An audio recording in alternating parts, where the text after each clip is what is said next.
So ito ang ginagawa ko na 2-door refrigerator. Sa anong brand nito? So ang brand niya is Whirlpool inverter equivalent.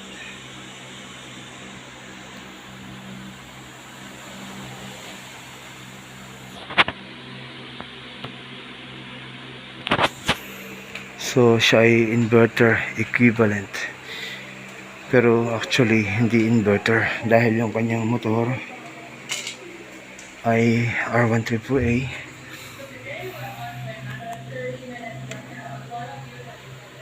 Yan, R1AAA yung kanyang freon o refrigerant.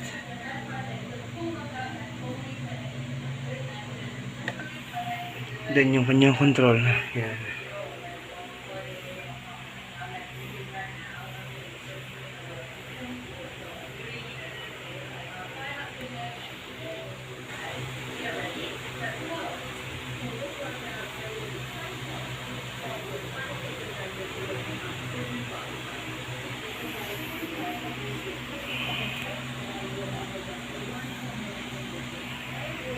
So ang problem nito, hindi siya lumalamig.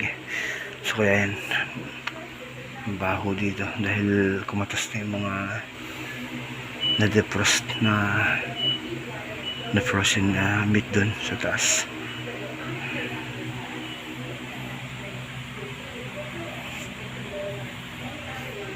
So ginagawa ko siya ngayon. So hopefully mamaya ako na to.